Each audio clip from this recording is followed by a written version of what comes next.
In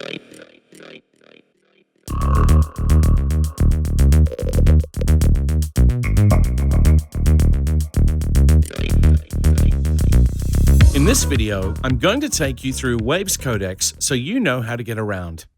So, what is Waves Codex? This synth is an advanced polyphonic granular wavetable synthesizer designed to provide complex evolving sounds that can range from acoustic and analog emulations all the way to brand new original sounds built by you and your creativity. Waves Codex comes as both a plugin for use in your DAW of choice and as a standalone instrument. First thing to do with Codex is make sure you go through the huge list of factory presets we've given you. If you want a quick idea of what this synth is capable of, start there. And remember, you can always save any preset as another one named by you so you can adjust it later with the tools and tips I give you. Okay, so let's start at the top. These are the oscillators. Codex has two wavetable oscillators which are labeled 1, which is the one on the left, and 2, which is on the right. This is where you either edit a sample that comes installed in the synth or import your own wave sample to help you create more personalized sounds. Each oscillator has a set of sliders that let you control the scanning between the start, middle, and end of the sample loaded into an oscillator. These let you control where the sample starts, where it ends, and the middle one controls the midpoint. The speed knob controls how fast the sample will play from the start point to the mid and then to the end.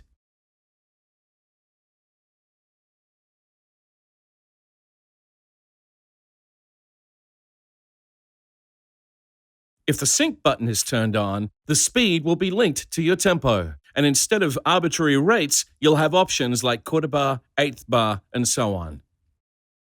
The VCA envelope is your main amplifier envelope and controls your note level from trigger to release. It can respond to velocity with the dedicated knob. You can also control the shape of it between logarithmic to exponential with linear in the middle. And the faders give you control of the curves for your attack, decay, sustain, and release. With the VCF, you also have attack, decay, sustain, and release, and it also has a dedicated FM knob that takes oscillator 1 directly as a modulator, just like the FM knob on oscillator 2. This one is for the filter. You have a selector to choose either low pass, high pass, band pass, or notch. Cutoff controls the VCF's cutoff frequency. Res controls the amount of resonance, and there's a selector that gives you 2 poles or 4 poles. Toggle between these 2 pole filter slopes. Env determines the envelope's cutoff modulation depth. And the keyboard knob controls keyboard tracking, using middle C as its reference point. Envelope 3 over on the left is not hardwired into any part of this synth. This part is used by coupling it with the Mod Matrix section of Codex. Codex features 4 LFOs, 2 free and 2 synchronized. The free LFOs have a continuous cycle time control, while the synced LFOs are key-triggered and use musical note values based on your DAW's BPM to determine the oscillation rate. For all of them, type controls the LFO waveform shape. You can choose between sine, saw down, saw up, triangle, pulse, and sample and hold, which is random. The rate controls the frequency of the free LFO. It's worth mentioning that the LFOs can get well into the audio range. Time controls the rate of the synced LFO, locked to the project's BPM. The Modulation Matrix allows you to patch modulation sources to selectable destinations. This is an incredibly powerful part of the synth and lets you create sounds and mixes literally turning a sound inside out and upside down. The arpeggiator sequencer section functions both as a traditional arpeggiator and as a 16-step sequencer. Each sequencer step has an in-out toggle as well as a pitch control which may be set up or down 24 semitones from the currently held note. Mode determines the operational mode. Oct determines the range in octaves of the arpeggiator. Rate can either be in free mode, which gives you a range of 1 to 50 Hz, or you can select from the drop-down menu from anywhere from a list including 1/4 time, 1/8 time, 1/16, and so forth. If you choose free, the rate knob to the right becomes active, so you can control the rate of the arpeggiator that way. Gate determines the length of each sequencer step as a percentage of its note length. And steps determines the number of steps in the current sequence. Hold enables latching of arpeggiator and sequencer notes after the keys are released. Retrigger enables retriggering of your arpeggiator and sequencer notes when new notes are played. And then you have a swing function. In the effects section underneath it, there's a crusher, which is a distortion-like effect simulating a reduction in sample rate and resolution of your sound. Underneath that is distortion. Settings below 50% can create a warm, saturated drive effect, and above 50%, it's definitely a more aggressive, crunchier result. Try it out. Pre-VCF is a toggle control which determines the placement of the distortion effect in the signal path. It's either pre-VCF or post. Delay is a stereo delay, and we let you have separate delay times for left and right channels using note values. You have separate control for both your left and right channels, so you can change things up a bit. Mix determines the amount of delay effect in the mix, and feedback controls the amount of gain fed back to the delay input. The reverb knob controls both the amount and size of the virtual plate reverb. In addition to increasing the amount of reverb, higher values also increase the reverb size and time. And next to that is chorus. The EQ section is a 4-band fixed-frequency graphic equalizer with high-pass and low-pass filters. At high boost levels, the EQ saturates with different tonal qualities than the distortion module. This is the tempo section. If the tempo is being controlled by your host DAW, the tempo will be faded out and display the tempo set by you in your session. If you change it to internal by hitting the source button, you can control what tempo you like. Bend determines the range of the pitch bender. Voices determines the number of voices that can be played simultaneously. The range is from 1 to 32. Now, remember, this synth can be a bit CPU intensive, so we suggest leaving it on 8 while you're learning the ropes. Then you can experiment from there. Gain sets Codex's overall output volume after all generators and processors, and the meter gives you a readout of the overall output of the synth. So there you go. That is your summary overview of Waves Codex.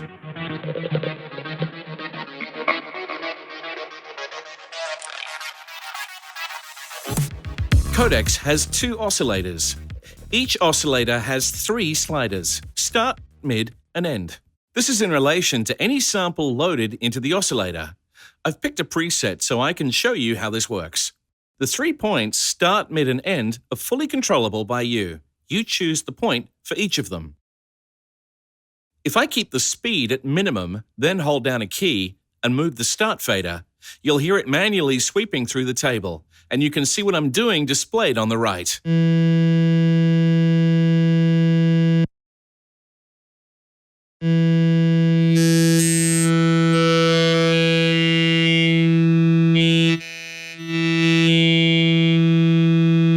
Now I've got the speed at minimum still, in other words, off. With that there, start will select the part of the table that I want to play. Essentially, a table is comprised of 64 slots. With start, you're picking which one to start on. When I increase the speed, the table will automatically sweep from the point I picked for my start to the mid, then to the end.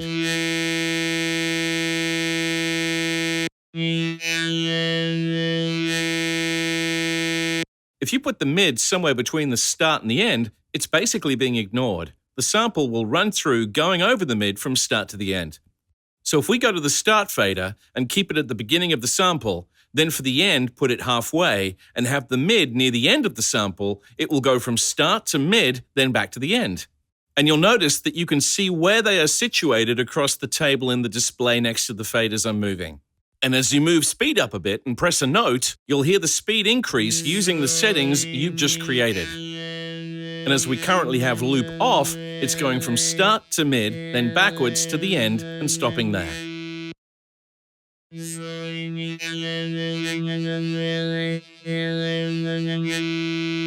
If I turn loop on and press play, you'll see and hear it go from start to mid to end, then we'll loop from mid to end to mid, mid to end, and so on. As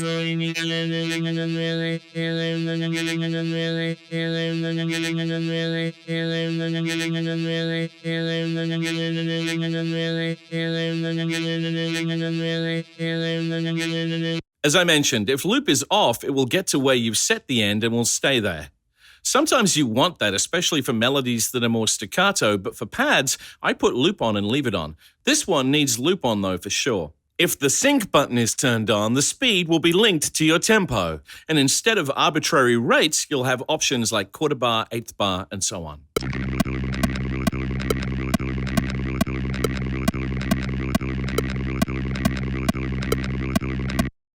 Okay, so now let's look at formant. Playing with the formant setting, you can make this sentence that is imported into the wavetable sound like anything from a giant to a chipmunk. So when formant is enabled, it's formant correction. It tries to maintain the correct formant of the sample across the keyboard. With samplers that use a single sample instead of a multi-sample, it goes higher in pitch the higher up you go on the keyboard. Enabling formant eliminates most of the effect of moving to higher keys on your keyboard. It happens in real time and with no latency. Resolution is a combination of bit rate and sample rate, so you can tweak the quality of the sample you're using, whether it's a factory one or one you've imported yourself.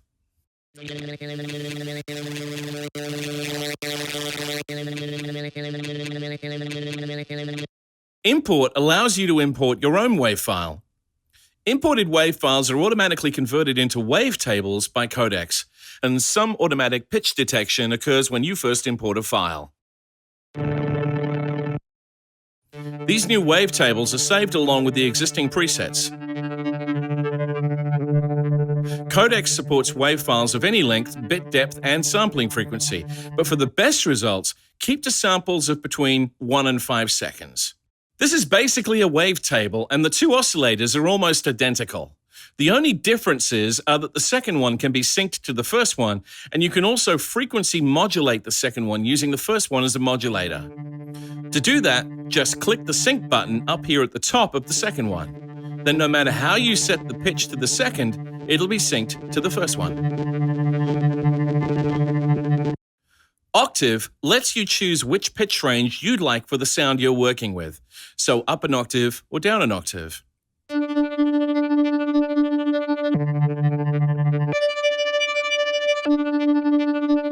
Tune varies the pitch by semitones. Then with the fine knob, you can fine-tune the pitch if you need to.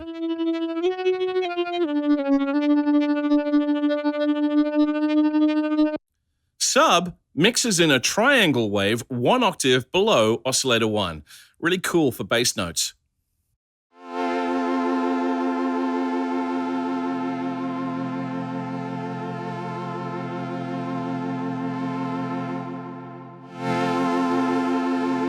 Noise mixes in white noise, which I'm finding incredibly useful for pads that I want some extra movement in.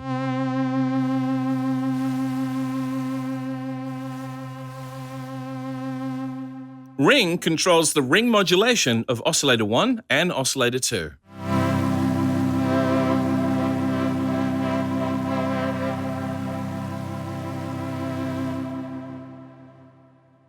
Mono lets you select monophonic instead of polyphonic.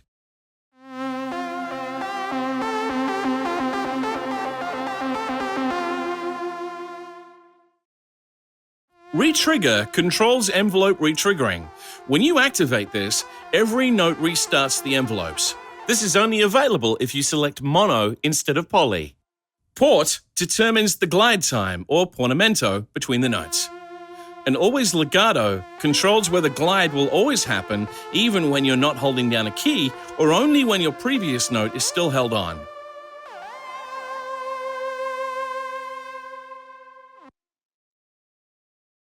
And unison activates a doubling effect which creates a much richer sound.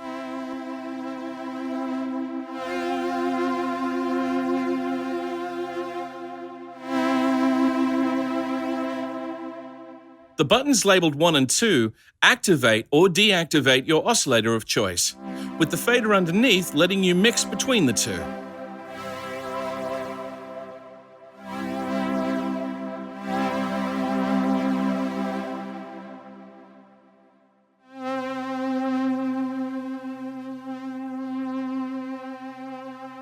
Knowing all that, you now know how both of the oscillators work in Waves Codex. But as I said, there's a couple of differences to Oscillator 2. The FM knob modulates the frequency of Oscillator 2, using the frequency of Oscillator 1.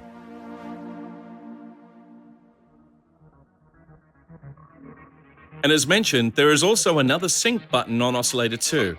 That is a frequency sync, syncing it to the frequency of the first oscillator.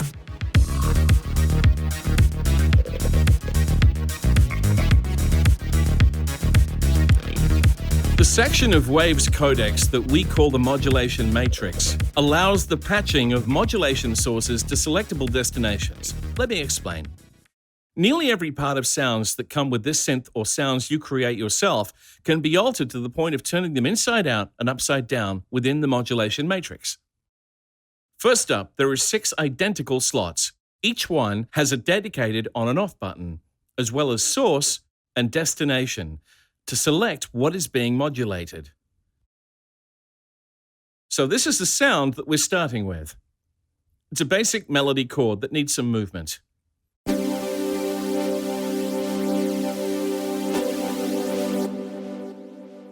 Modulation Matrix can take any of these as a source and send them pretty much anywhere as a destination to control. Now let's start here with noise and have the sequencer control the level of it. You'll notice first up that the sequencer down here is actually turned off. That doesn't stop us using it in the Modulation Matrix as a source. If there are notes in there, it's going to control the destination. You can see I already have a bit of noise dialed in, so let's turn on slot number 5 where I've got this programmed in and start to turn up the mod knob in the middle. You'll hear the noise being triggered by the sequencer down below.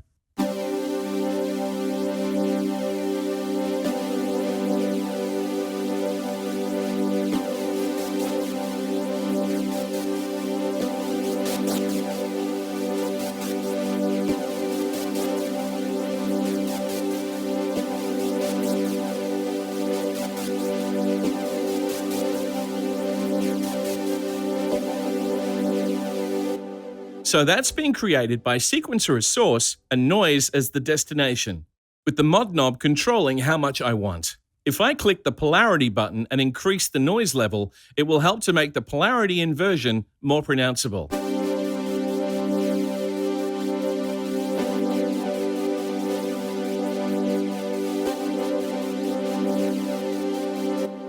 Okay, turning that one off for a minute, let's move to another. LFO 1 and 2 on the far right are not locked to your host tempo. LFO 3 and 4 are. So I'm going to pick LFO 1 as my source and Oscillator 1's start time as my destination. This is then linking it up to the start time slider of Oscillator 1.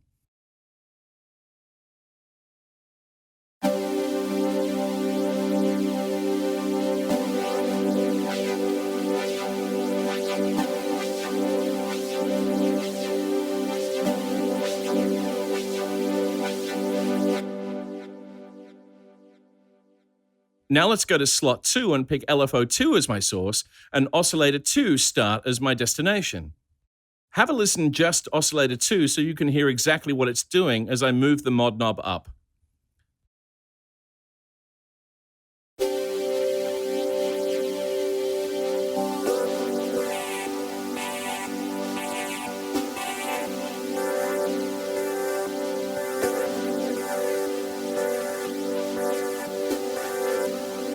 Now both together.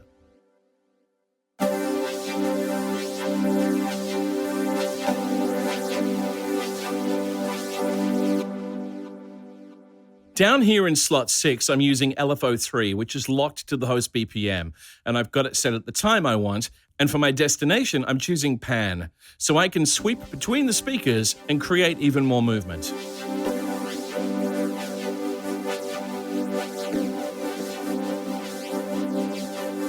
Adding back in the noise and dialing it down a bit moves it along even more.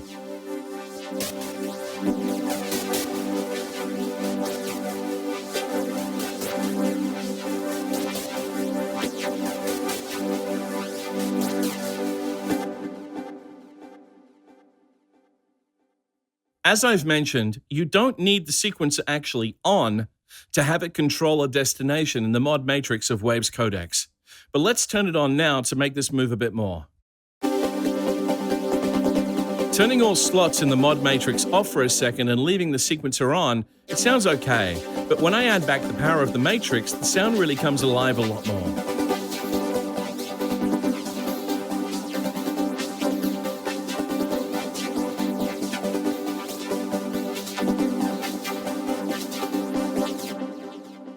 Another trick we've added into the matrix is the ability to have one slot modulate another. So for example, let's have slot 4 trigger slot 5, and slot 5 can stay with noise.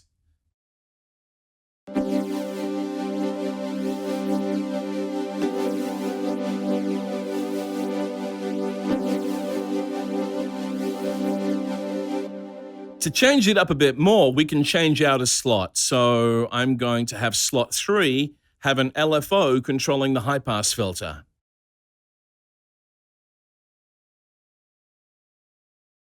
Now have a listen.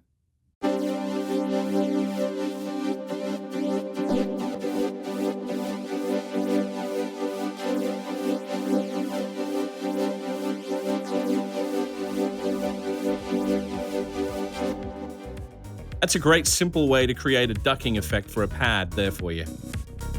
The Modulation Matrix in Waves Codex is an incredibly powerful tool to help you update factory sounds or create brand new ones.